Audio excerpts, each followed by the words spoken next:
I'm Carla, and for as long as I can remember, I've been the afterthought in my family. It wasn't always obvious, but looking back, the signs were there from the start.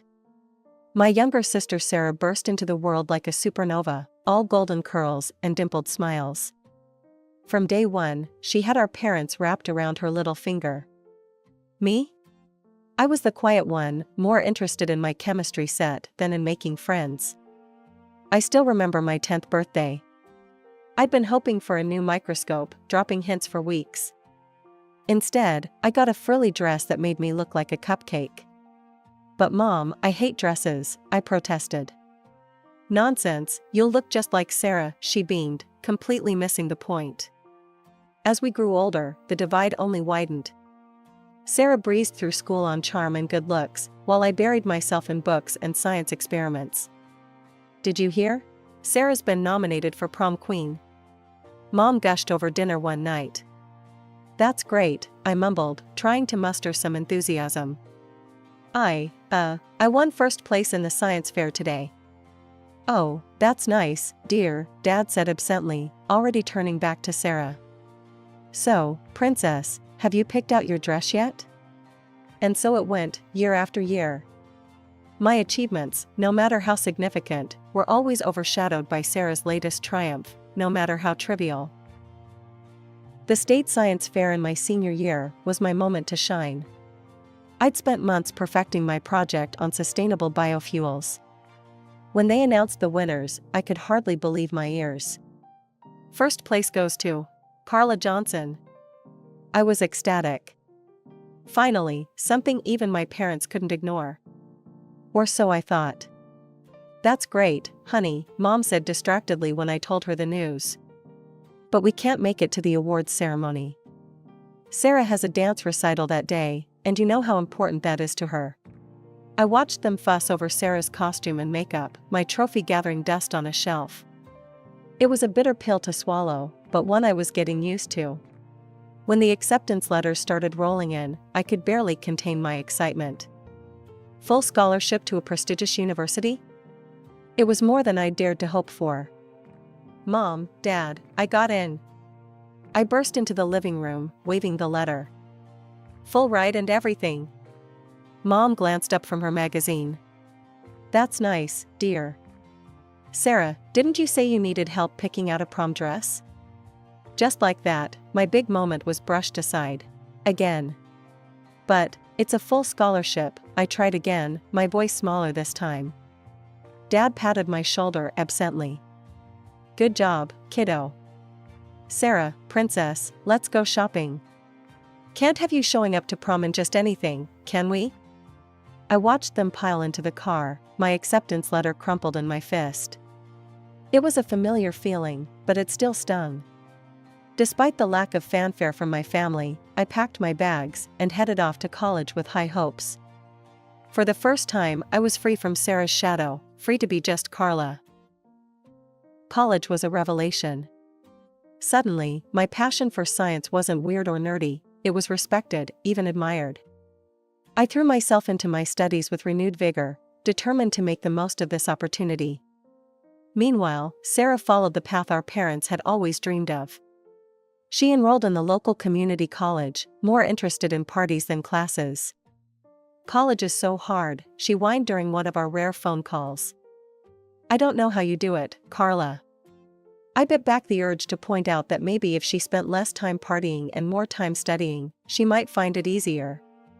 Instead, I just mumbled some vague encouragement and changed the subject. It was during my sophomore year that Sarah dropped her bombshell. I'm engaged, she squealed over the phone. Mike proposed last night. Isn't it romantic? Mike. Her high school sweetheart. The guy who'd once asked me if science was like, really hard and stuff. That's great, Sarah, I managed, trying to inject some enthusiasm into my voice. Have you set a date? We're thinking right after graduation, she gushed. Oh, Carla, it's going to be perfect. You'll be my maid of honor, won't you? The wedding was exactly as you'd expect. Sarah was radiant, Mike looked uncomfortable in his tux, and I stood there in my frilly pink nightmare, pasting on a smile for the photos. Isn't this perfect? Mom whispered to me during the reception. This is what every mother dreams of for her daughter. I wanted to ask if she'd ever dreamed anything for me, but I held my tongue. It was Sarah's day, after all.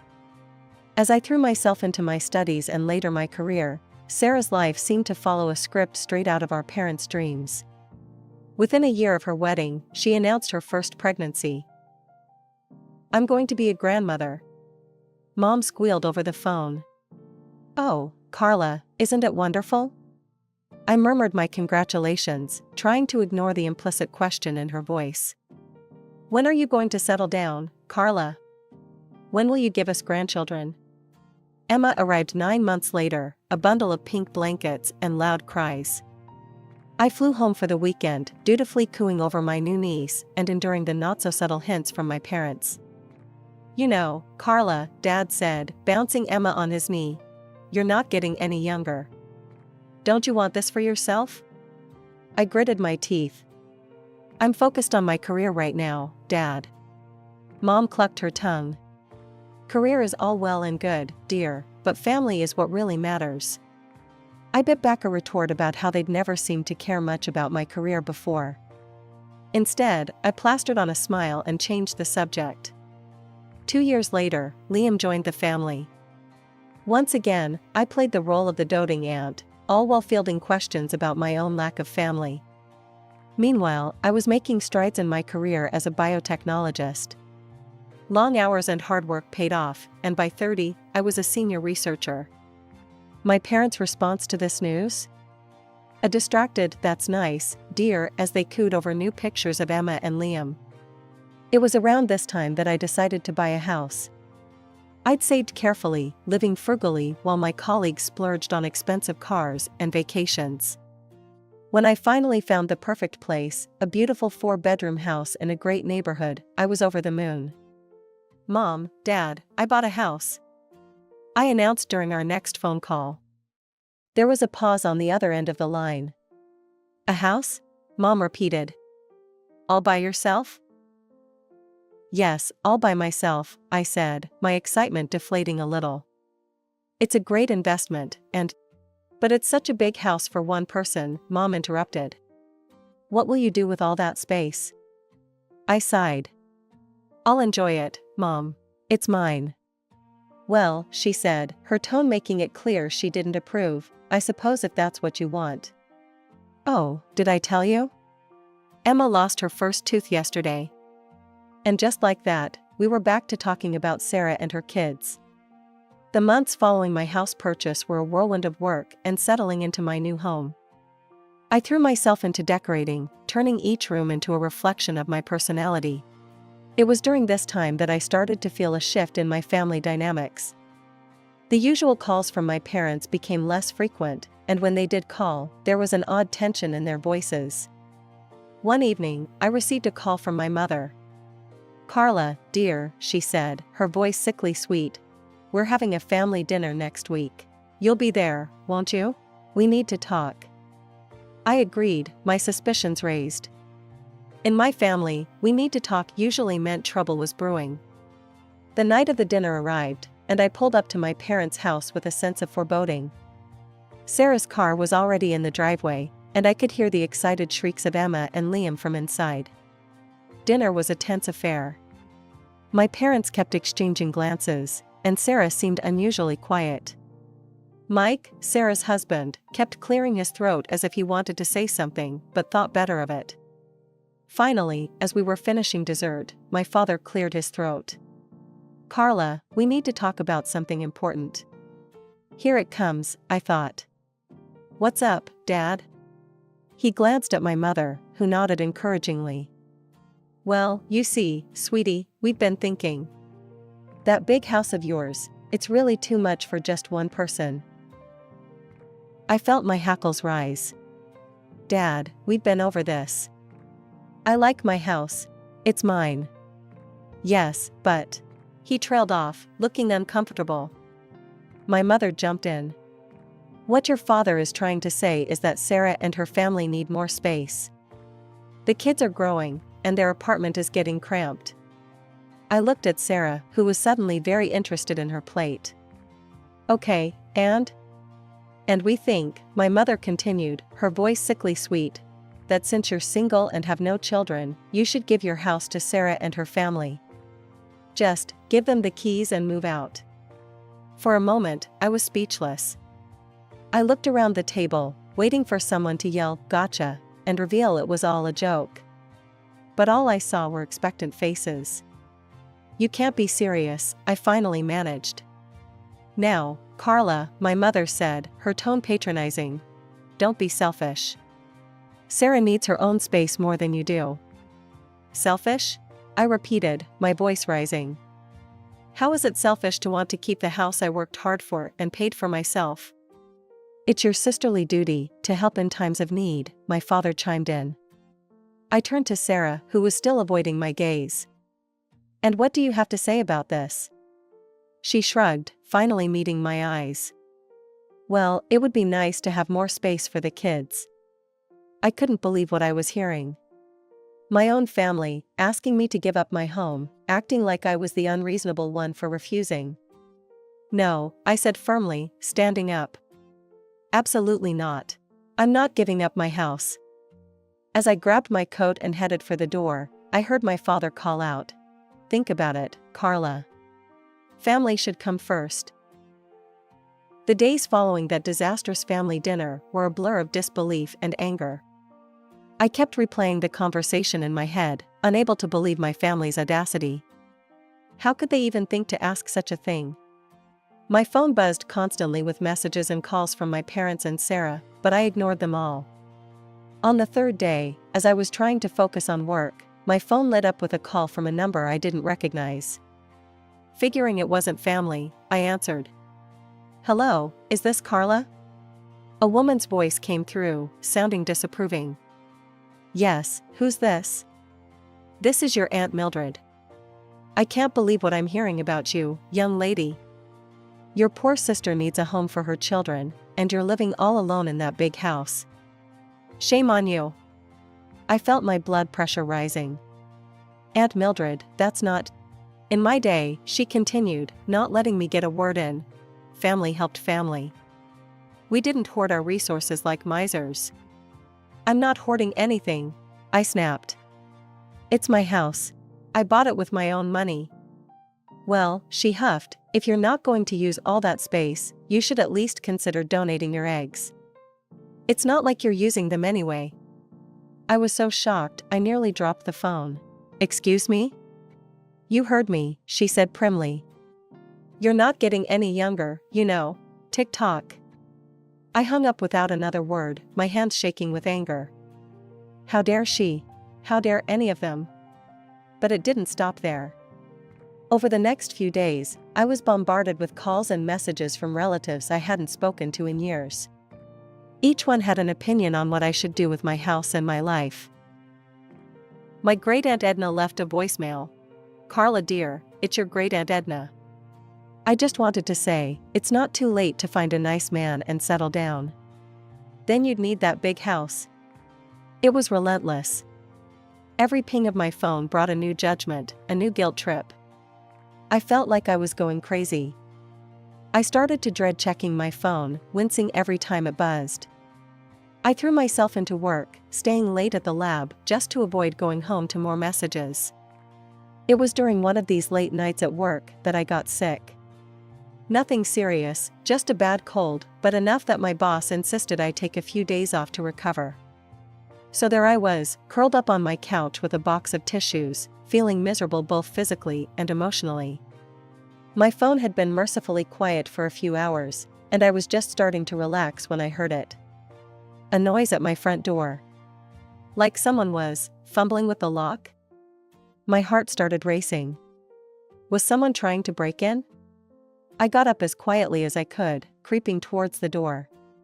Through the window, I could see figures on my porch. Familiar figures. I yanked the door open, startling the people on the other side. What the hell are you doing? There, caught red-handed, were my parents and Sarah. They looked like deer caught in headlights, frozen in the act of trying to break into my home. My mother was the first to recover. Carla, dear, we were just worried about you. You haven't been answering your phone. So you decided to break into my house? I couldn't keep the incredulity out of my voice. My father at least had the decency to look embarrassed. We didn't think you'd be home.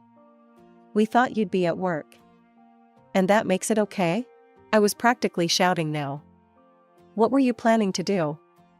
Move Sarah in while I was gone? Sarah, who had been quiet until now, spoke up. Carla, you're being hysterical. We were just going to wait for you to come home. I noticed for the first time that there was a car parked behind them, loaded with boxes and furniture. My blood ran cold as I realized the full extent of their plan. You were going to move in, I said, my voice flat. You were actually going to move into my house without my permission. Now, Carla, my mother started, her voice taking on that patronizing tone I knew so well. We've discussed this. Sarah needs the space more than you do. We thought if we just took the initiative. You thought wrong, I cut her off. This is my house, mine. I bought it with my own money, money I earned through hard work. You have no right to it. Just then, I noticed movement out of the corner of my eye. My neighbors, the Johnsons, were peering out their window, clearly concerned by the commotion. Mr. Johnson caught my eye and held up his phone, mouthing, "Police?" I nodded, grateful for their concern. Turning back to my family, I said, "I've called the police. You need to leave. Now." "You wouldn't," my father scoffed. "Your own family?" As if on cue, the sound of sirens filled the air. My family's faces paled. The police car pulled up, and 2 officers got out. "Is there a problem here?" one of them asked, eyeing the scene warily. I took a deep breath. "Yes, officer. These people were attempting to break into my home." "Carla," my mother gasped. "How could you?" The officers looked at my family. "Is this true?" My father started to stammer out an explanation, but the officer held up a hand. "Sir, attempting to enter a property without the owner's permission is a serious offense. I'm going to have to ask you all to leave immediately." As the officers escorted my family off my property, I stood in the doorway, shaking. I couldn't believe it had come to this. "You'll regret this, Carla," Sarah called over her shoulder as they were leaving. "You'll end up old and alone." I slammed the door shut, sliding down to sit on the floor, my back against it. Tears started to flow freely now, a mix of anger, hurt, and relief. My phone had fallen silent. No more calls from distant relatives, no more guilt-tripping messages. It was as if I'd been excommunicated from the family. Part of me was relieved, but another part ached for the connection, dysfunctional as it had been. It was in this tumultuous state that I received an unexpected message. It was from my Aunt Maggie, my mother's sister. We hadn't spoken in years, not since she'd had a falling out with my mom over some old family drama. "I'll meet you tomorrow at Café Bleu at 1400 hours." Intrigued and desperate for any ally, I agreed to meet her. The next day, I found myself sitting across from Aunt Maggie in a cozy corner of Café Bleu. She looked older than I remembered, but her eyes were sharp and kind. "Carla," she began, reaching across the table to squeeze my hand. "I'm so sorry for what you've been through. Your mother called me, trying to get me on her side. But there's more to this story than you know. That's why I asked you to meet me." My curiosity piqued, I leaned forward. "What do you mean?" Aunt Maggie took a deep breath. "Your parents and Sarah, they're in serious financial trouble. Sarah and Mike have been living beyond their means for years. Luxury cars, designer clothes, lavish vacations, all on credit." I shook my head in disbelief. "But why? How?" "It's worse than that," Aunt Maggie continued. "Mike has a gambling problem. A bad one. He's been secretly draining their accounts for years." The pieces started to fall into place. The desperate attempt to get my house, the constant pressure. "But what about Mom and Dad?" I asked. Aunt Maggie's face grew grim. "They lost a significant amount of money in a pyramid scheme a few years back. They'd been barely keeping their heads above water. They were planning to move in with Sarah and Mike as soon as they got your house. I sat back, stunned. How do you know all this? I work at the bank where they all have accounts, Aunt Maggie explained. I noticed some suspicious activity and started digging. When I confronted your mother about it, she cut me out of the family. My mind was reeling. All this time, while I'd been working hard and saving, my family had been digging themselves into a hole. And they'd tried to drag me down with them. Carla, Aunt Maggie said gently, I know this is a lot to take in. But I think it's time we did something about this situation. If you're willing, I have an idea. Armed with the information Aunt Maggie had shared, we decided to dig deeper. We hired a private investigator, a no-nonsense woman named Diana who came highly recommended. For weeks, we waited anxiously as Diana worked her magic. Finally, she called us in for a meeting. What she revealed left us speechless. Mike, Sarah's husband, had been leading a double life. He was involved in an affair with none other than my cousin Jenny, Uncle Bob's daughter. He's been funneling money to her for months, Diana explained, showing U.S. bank statements and hotel receipts. Expensive gifts, weekend getaways, you name it. But where did he get the money? I asked, though I feared I already knew the answer. Diana's face grew grim. From his gambling wins, and from your parents. Aunt Maggie and I exchanged shocked glances. The betrayal ran deeper than we'd imagined. We decided to host a family gathering at my house. The irony wasn't lost on me, the very house they had tried to take from me would be the stage for their undoing. The day of the gathering arrived. I watched as my family members trickled in, their faces a mix of curiosity and smugness. They probably thought I was going to cave to their demands. Once everyone was seated, I stood up, my heart pounding but my resolve firm. I've called you all here today because there are some things you need to know, I began. I laid out everything, the financial troubles, the gambling, the affair. With each revelation, I watched the color drain from their faces. Sarah jumped up, tears streaming down her face. It's not true, she screamed, before collapsing into sobs. Mike, tell them it's not true. But Mike was already halfway to the door. Uncle Bob, his face contorted with rage, caught him by the collar. You son of, he growled. That's my daughter you've been fooling around with. My parents sat in stunned silence, the reality of their exposed financial ruin seemingly more devastating than the fact that they had tried to steal my house. The relatives who had judged me so harshly began to stammer out apologies. We had no idea, Aunt Mildred muttered. Carla, we're so sorry. As the chaos unfolded around me, I felt a strange sense of calm. The truth was out. The lies and manipulations were exposed. In the weeks that followed, our family was turned upside down. Sarah, unable to forgive Mike's infidelity, filed for divorce. With nowhere else to go, she and the kids moved back in with our parents. But their reprieve was short-lived. The bank foreclosed on their house.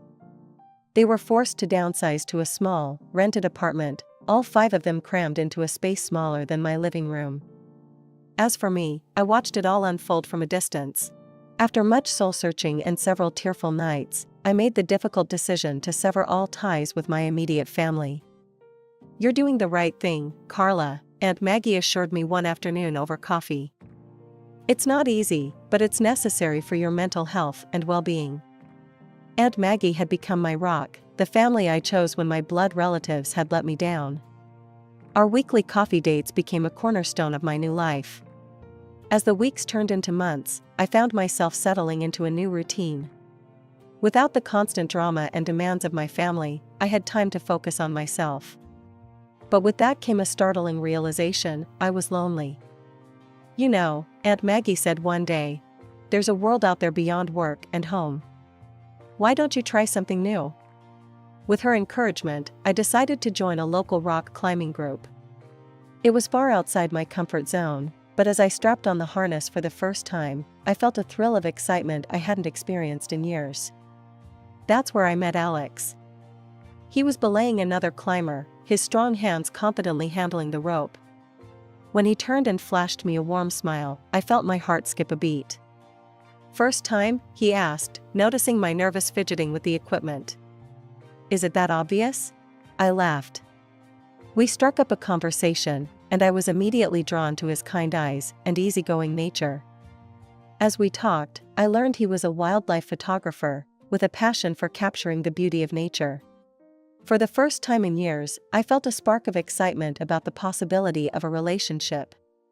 Alex was kind, adventurous, and understood the complexities of family dynamics in a way few others could. We began dating, our shared love for nature and understanding of complex family dynamics bringing us closer. Before I knew it, we were discussing marriage, a concept that once seemed foreign and unattainable to me. Through it all, Aunt Maggie remained my steadfast support. She became the mother figure I had always yearned for, but never had. "Carla," she said to me one day, her eyes misty. "I want you to know something. I've changed my will. I'm leaving everything to you." As I hugged her, tears streaming down my face, I marveled at how much my life had changed. The path hadn't been easy, but it had led me to where I was meant to be. With Aunt Maggie's love, Alex's support, and my newfound strength, I was ready to embrace whatever the future held. I'm Tiffany, and 10 years ago, I was a bright-eyed tour guide with dreams of exploring the world. That all changed when I met Jack. Jack was charming, successful, and swept me off my feet. We married quickly, and I thought I had it all. Then came the job offer that would change everything. "Tiff, I've been offered a position with an amazing law firm," Jack said one night over dinner. "That's great, honey." "Where?" "It's in another city." "We'd have to move." My heart sank. I loved my job, but I loved Jack more. "What about my work?" Jack's face hardened. "Come on, Tiff. This is a once-in-a-lifetime opportunity. You can find work anywhere." I hesitated, but his excitement was contagious. "You're right. We'll make it work." We moved to a big house in a new city. At first, it was exciting. But as the boxes were unpacked, so was a new version of Jack I'd never seen before. "The house is a mess," he snapped one day, looking around our half-unpacked living room. "I'm working on it," I said, gesturing to the boxes. "Work faster. I can't live like this." I was taken aback, but brushed it off. He was under stress from the new job, I told myself. Weeks passed, and I struggled to find work. "Maybe I should look for a tour guide position here," I suggested one evening. Jack laughed. "Don't be ridiculous. You need to focus on the house. It's still not up to par." "But I want to work, Jack. I miss it." He stood up, towering over me. "I'm the one working, Tiffany. Your job is here, making sure everything is perfect for me. Got it?" I nodded, fighting back tears. This wasn't the man I married, but I was determined to make it work. Little did I know, this was just the beginning of a nightmare that would last for years. As the days turned into weeks, and weeks into months, I found myself trapped in a routine of endless housework and walking on eggshells. Jack's demands grew more unreasonable, and his temper shorter. One day, I suggested hiring a housekeeper to help with the workload. Jack's face turned red. "Are you kidding me? You want to waste my hard-earned money on something you should be doing? This is your job, Tiffany. If you can't handle it, maybe you're not cut out to be my wife." His words stung, but I swallowed my pride. "You're right, I'm sorry. I'll try harder." And try harder I did. I threw myself into being the perfect housewife, hoping it would bring back the man I fell in love with. But the more I did, the more Jack expected. As his career soared, our relationship plummeted. I watched from the sidelines as he became a celebrated lawyer, all while I faded into the background, a ghost in my own home. As the years passed, I became a master of social media management, running Jack's accounts from behind the scenes. It was ironic, I crafted the image of a successful, happy couple while living a lie. One evening, as I was preparing dinner, Jack stormed in, slamming the door. "Rough day?" I asked, trying to keep my voice steady. "Shut up and get my food ready," he snapped. I quickly plated the meal I'd spent hours preparing. Jack took one bite and spat it out. "This is disgusting. Can't you do anything right?" Before I could respond, he swept the plate off the table. It shattered on the floor, food splattering everywhere. "Clean it up," he growled, standing over me as I knelt to pick up the broken pieces. Tears stung my eyes, but I didn't dare let them fall. This had become our new normal. The next day, determined to do better, I spent hours cooking Jack's favorite dish. As I set the table, I realized with horror that I'd forgotten the bread. Jack walked in, loosening his tie. "Where's my food?" "Coming right up," I said, hurrying to serve the soup. He sat down, looked at the table, and exploded. "Where's the bread? Are you really this incompetent?" In one swift motion, he knocked the bowl off the table. Hot soup splashed across my leg, and I couldn't hold back a scream of pain. "God, you're so stupid," Jack muttered, leaving me alone with the mess and my burning skin. As I cleaned, sobbing quietly, a thought hit me like a thunderbolt. How did I let it get this bad? When did I become this shell of a person? The next morning, I woke up with a resolve I hadn't felt in years. I couldn't live like this anymore. "Jack," I said as he was about to leave for work, "I can't do this anymore. I want a divorce." He turned slowly, a cruel smile spreading across his face. "A divorce? You?" He laughed, a sound that sent chills down my spine. "Listen carefully, Tiffany. If you leave me, I'll destroy you. You'll have nothing, no money, no reputation, nothing. You'll end up on the streets with the other worthless people." My breath caught in my throat. I'd seen the homeless in our city, their desperate faces haunting me. Could that really be my fate? "Face it," Jack continued, "you're nothing without me. Remember that." As he left, slamming the door behind him, I sank to the floor. He was right, I had no money of my own, no career, nothing. But I also knew I couldn't keep living like this. That day marked a turning point. I might not have had the courage to leave yet, but I started planning. I began secretly recording our interactions, saving abusive texts, and documenting everything. If I was going to escape, I needed proof. As I continued to document Jack's abuse, his career reached new heights. He won a high-profile case, and decided to celebrate at home with colleagues and friends. "You'll prepare everything," he ordered.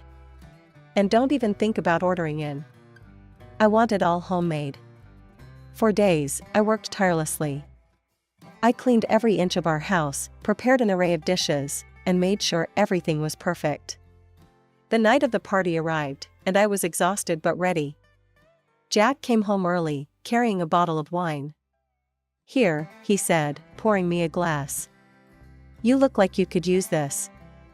I was surprised by his gesture, but accepted gratefully. The wine tasted odd, but I chalked it up to my fatigue. Jack barely touched his glass. "Go change," he said. "Guests will be here soon." I headed upstairs, suddenly feeling dizzy. By the time I reached our bedroom, the room was spinning.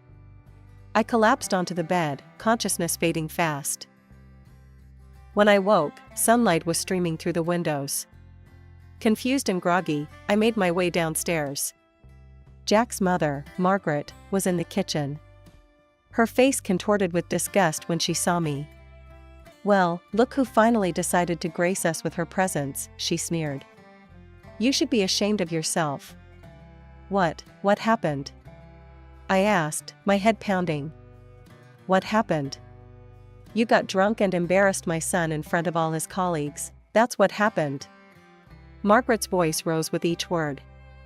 "He had to call me to help entertain, because his wife was passed out drunk upstairs." I felt sick. "No, that's not possible. I only had one glass of wine." "Oh, save it," Margaret cut me off. "I always knew you weren't good enough for my Jack. Now everyone knows what a mess you are." As Margaret continued her tirade, fragments of memory surfaced. The strange taste of the wine. Jack barely drinking his. The sudden onset of dizziness. He drugged me, I whispered to myself, the realization hitting me like a truck. After Margaret left, I sat at the kitchen table, my mind racing. Jack was systematically destroying my reputation. If I tried to leave now, who would believe me? That day, I stepped up my efforts. I bought a new phone and hid it carefully. I started recording everything, Jack's drunken rants, his 3 a.m. cleaning demands, every insult and threat. One incident I recorded stood out painfully in my memory. It was my birthday, and I had hoped Jack might remember, might show a glimmer of the man I once loved. I'd prepared a special dinner, holding on to a foolish hope for a peaceful evening. Jack stumbled in late, reeking of alcohol. I hit record on my hidden phone as he entered the kitchen.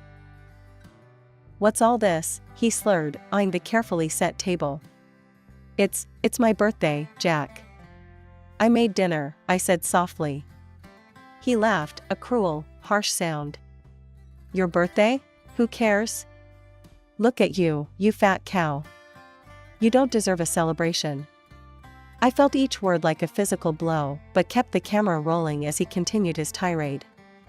"And this?" he gestured at the food. "This is slop. You call yourself a wife? Can't even cook a decent meal." He swept the plates off the table, food splattering across the floor I'd scrubbed meticulously earlier. I flinched but didn't move, letting the camera capture every moment of his drunken cruelty. Another night, the recording caught an even more bizarre incident. It was 3 a.m. when Jack shook me awake roughly. "Get up," he hissed, pulling me out of bed. "What's wrong?" I asked, disoriented and frightened. "I found dust. The house is filthy. Clean it. All of it. Now." For hours, I scrubbed every surface of our home, Jack following behind, inspecting my work with a critical eye. All the while, my phone recorded from its hidden spot, capturing his relentless demands and my exhausted compliance. These recordings became my secret weapons, concrete evidence of the abuse I endured. Each file was carefully saved and backed up, a digital archive of my suffering and, ultimately, my path to freedom. Meanwhile, I heard the whispers when we were out. Saw the looks of contempt from Jack's friends. But I kept smiling, playing the role of the perfect wife while secretly fighting for my freedom. Our wedding anniversary was approaching. Despite everything, a small part of me hoped things might improve. But I should have known better. The night of our anniversary, Jack came home in high spirits.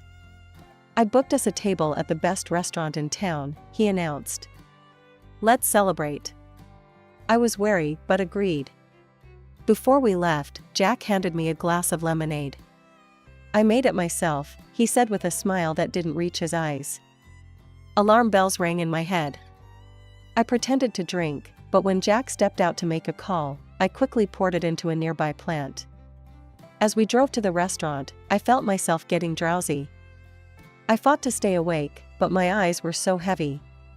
The next thing I knew, I was being roughly pulled from the car. Through half-closed eyes, I saw Jack sneering down at me. "This is where you belong," he spat, throwing my purse far into the darkness. "With the other worthless people." I heard the car door slam, tires screeching as Jack sped away. My heart raced as I took in my surroundings. Trash littered the streets, and shadowy figures lurked in the darkness. The sound of distant gunshots made me flinch. I was alone, dressed up and wearing jewelry, in the most dangerous part of town. Jack's plan was clear. He hoped I'd fall victim to the criminals who called this area home. Panic threatened to overwhelm me, but I forced myself to think. I spotted a small convenience store, its flickering neon sign a beacon of hope in this desolate place. I ran towards it, my heels clacking on the cracked pavement. Bursting through the door, I startled the woman behind the counter. "Please," I gasped, "I need help. Can I use your phone?" The woman, her name tag read Rosa, looked at me with a mix of concern and suspicion. "What happened to you, honey?" In a rush, I explained my situation. Rosa's eyes widened, and without a word, she locked the store's front door. Can't have any troublemakers coming in, she explained, handing me her cell phone. Make your call, sweetie. You're safe here. With shaking hands, I dialed my friend Sarah's number, silently thanking my good memory. Sarah answered on the third ring. Sarah, it's Tiffany. I need help, I said, my voice breaking. Tiff? What's wrong? Where are you? I gave her the store's address, and she gasped. That's the worst neighborhood in the city. What are you doing there? Jack, he left me here. Please, can you come get me? I'm on my way. Don't move. As I waited, Rosa kept me company, her kindness a stark contrast to the cruelty I'd become accustomed to. Thank you, I said as Sarah's car pulled up outside. You may have saved my life tonight. I slipped off the expensive ring Jack had given me years ago. Here, please take this. It's not much, but... Rosa shook her head. Keep it, honey. Use it to start your new life. Tears in my eyes, I hugged her before rushing out to Sarah's car. As we drove away, Sarah turned to me. Tiff, this has to stop. You need to fight back. How? I asked, feeling defeated. He has all the power, all the connections. Not all of them, Sarah said firmly. I have a friend who works in television. It's time to tell your story. The next few days were a whirlwind. Sarah's friend, a producer named Lisa, arranged for me to appear on a popular talk show. The lights were blinding as I walked onto the set. The host, a kind-faced woman named Angela, greeted me warmly. Tiffany, thank you for being here, she said. Can you tell us your story? Taking a deep breath, I began to speak. I told them everything, the years of emotional abuse, the manipulation, the incident in the bad neighborhood. As I spoke, I saw the shock and sympathy on the audience's faces. Why are you coming forward now? Angela asked. Because I can't be silent anymore, I replied, my voice stronger than I'd ever heard it. There are so many women out there suffering in silence, thinking they're alone. I want them to know they're not. As the show ended, my phone exploded with notifications. My story had struck a chord, and people were rallying behind me. But amidst the supportive messages, one text made my blood run cold. It was from Jack. You'll regret this, you lying scum. I'll destroy you. I showed the message to Sarah, my hands shaking. Don't worry, she said, a determined glint in her eye.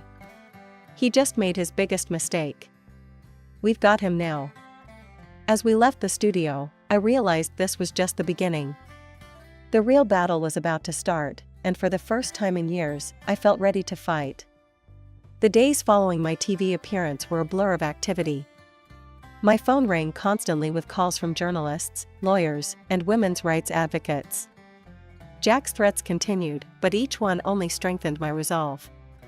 One morning, I received a call from a number I didn't recognize.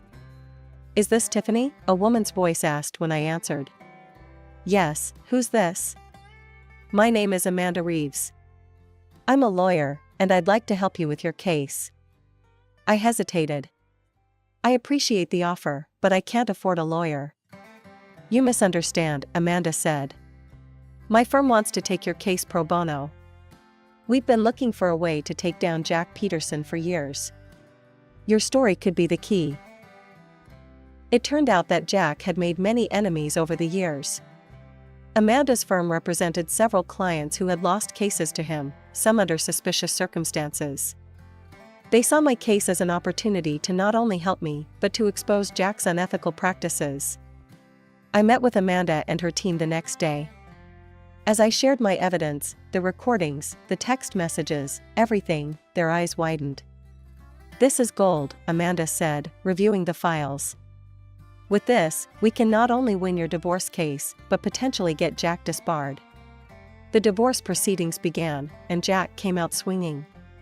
He painted a picture of me as an alcoholic, unfaithful wife who was trying to ruin his reputation out of spite. Your Honor, Jack's lawyer argued, Mrs. Peterson has a history of erratic behavior and substance abuse. These allegations are nothing more than the desperate actions of a woman trying to extort money from her hardworking husband. I watched as Jack's mother, Margaret, took the stand, tearfully recounting instances of my supposed drunken behavior, including the night of Jack's work party. She was a disgrace, Margaret sobbed. My poor son has suffered so much, because of her. I felt sick listening to their lies, but Amanda squeezed my hand reassuringly. Don't worry, she whispered. We're just getting started. When it was our turn to present evidence, Amanda was ruthless. She played the recordings of Jack's abuse, showed the threatening text messages, and presented a timeline of his escalating behavior. And now, Amanda said, I'd like to call Sarah Thompson to the stand. Sarah recounted the night she picked me up from the dangerous neighborhood, her testimony corroborating my story. Objection, Jack's lawyer shouted. This is hearsay. Overruled, the judge said. Continue, Ms. Thompson. Next, Amanda called Rosa, the convenience store clerk, to testify. Rosa described my state when I entered her store that night, and how she had to lock the door for my safety. Jack's face grew redder with each testimony. I could see him seething, his carefully constructed facade crumbling. The final blow came when Amanda presented a toxicology report. Your Honor, we had Mrs. Peterson's hair tested for long-term drug exposure. The results show traces of sedatives, consistent with her account of being drugged by Mr. Peterson. The courtroom erupted in murmurs. Jack leapt to his feet, shouting, She's lying. You can't believe this. Mr. Peterson, control yourself or I'll hold you in contempt, the judge warned. As the evidence mounted, I saw the change in people's faces. The doubt was replaced by shock and sympathy. Even some of Jack's friends in the gallery looked disgusted. The judge called a recess to review all the evidence. As we filed out of the courtroom, I caught Jack's eye. For the first time, I saw fear there. The courtroom was packed as we reconvened for the judge's decision. The tension was palpable, and I could feel Jack's glare burning into the back of my head. Judge Harris cleared his throat. After careful consideration of all evidence presented, this court finds in favor of Mrs. Tiffany Peterson. A collective gasp filled the room. I sat there, stunned, as the judge continued. Mr. Jack Peterson is hereby ordered to pay alimony, surrender 50% of all joint property, and provide financial compensation for emotional damages. Furthermore, Mr. Peterson will cover all legal costs associated with this case. Jack exploded. This is outrageous. I'll appeal. You can't do this to me. Mr. Peterson, the judge's voice boomed, I suggest you control yourself. Given the evidence presented, you should consider yourself lucky that criminal charges haven't been filed. As Jack was forcibly calmed by his lawyer, the judge turned to me. Mrs. Peterson, this court is imposing a restraining order against Mr. Peterson. He is not to approach you or contact you through any means. Do you understand? I nodded, tears of relief streaming down my face. The next few weeks were a whirlwind. I moved out of the house I had once considered a prison, into a small but cozy apartment. For the first time in years, I felt like I could breathe. But Jack wasn't done. Despite the restraining order, he found ways to make his presence felt. Mutual acquaintances would relay his threats, and I'd occasionally spot his car driving by my new place. We need to do something, Sarah said one evening as we were having coffee. He's not going to stop. I nodded, an idea forming. You're right. And I think I know how to end this once and for all. I still had access to Jack's social media accounts. He'd been too arrogant to change the passwords, probably assuming I wouldn't dare touch them. It was time to use that against him. Over the next few days, I meticulously documented our entire divorce process on his accounts. I shared court transcripts, audio clips, and my own story. The response was overwhelming. Jack's carefully crafted public image crumbled overnight. His firm, unwilling to be associated with the scandal, asked for his resignation. Clients dropped him in droves. When Jack realized what was happening, he went ballistic. He showed up at my apartment, pounding on the door. You scum, he screamed. I'll kill you for this. I called the police, and they arrived quickly. Jack was arrested for violating the restraining order, his threats caught on my phone's voice recorder. As they led him away, I saw the man I had once loved, now a shell of himself, broken by his own cruelty and arrogance. In the following months, I heard through the grapevine that Jack had moved to another state, trying to rebuild his career. But his reputation followed him, and he struggled to find work. As for me, I was rebuilding too, but in a much different way. The publicity from the case led to an opportunity one never expected. A local charity that helped women escape abusive relationships reached out to me. "We'd like you to come work with us," the director said. "Your experience could help so many women." I accepted without hesitation. For the first time in years, I felt like I had a purpose. I was using my pain to help others, and in doing so, I was healing myself. 1 year after the trial, I stood in front of a room full of women, all survivors like me. As I shared my story, I saw hope rekindling in their eyes. "Remember," I told them, "you are stronger than you know. Your story matters. And you are not alone." As I looked out at their faces, I realized that this moment, this purpose, was what I had been fighting for all along. Not just my freedom, but the chance to help others find theirs. As months passed, my work at the charity became more than just a job, it became my calling. I found myself connecting with women from all walks of life, each with their own harrowing stories of abuse and survival. One day, a young woman named Emily came to our center. Her story was painfully familiar: a controlling husband, isolation from friends and family, and a deep-seated fear of leaving. Over the next few weeks, I worked closely with Emily, helping her create a safety plan and build up her confidence. When she finally left her husband, the look of relief on her face was all too familiar. "Thank you," she whispered, hugging me tightly. "You saved my life." Her words hit me hard. In helping her, I realized I was also continuing to heal myself. As our center's reputation grew, we started receiving invitations to speak at conferences and events. At first, the idea terrified me. Public speaking had never been my forte, and the thought of sharing my story with large audiences made my palms sweat. But Sarah, ever my rock, encouraged me. "Tiff, your story could help so many people. You've got to do this." My first speaking engagement was at a local university. As I stood at the podium, looking out at the sea of faces, I felt a surge of strength I didn't know I possessed. "My name is Tiffany," I began, "and this is my story of survival." As I spoke, I saw the impact my words were having. Students leaned forward in their seats, some wiping away tears, others nodding in understanding or clenching their fists in anger at what I'd endured. After the talk, a line of people formed to speak with me. Many shared their own experiences or those of loved ones. Others simply wanted to offer support. That night, as I lay in bed reflecting on the day, I felt a profound sense of purpose. My past, painful as it was, had become a tool for change. The speaking engagements continued, taking me across the country. I spoke at universities, women's shelters, and even a TEDx event. Each time, I drew strength from the audience, from the knowledge that my words might be the lifeline someone needed. During this time, I also started writing a book about my experiences. It was a grueling process, forcing me to relive some of my darkest moments. But it was also cathartic, allowing me to process my trauma in a new way. The day my book was published was surreal. Seeing my name on the cover, my story laid bare for the world to read, filled me with a mix of terror and pride. To my amazement, the book resonated with people.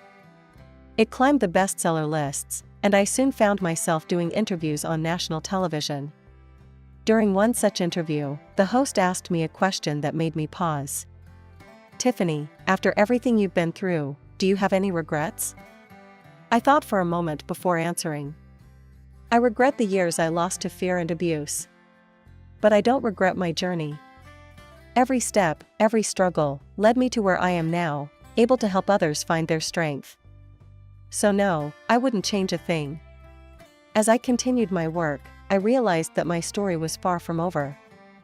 Each day brought new challenges, new opportunities to grow and to help others. The scared, silenced woman I once was had become a voice for the voiceless, a beacon of hope for those still trapped in the darkness I had escaped.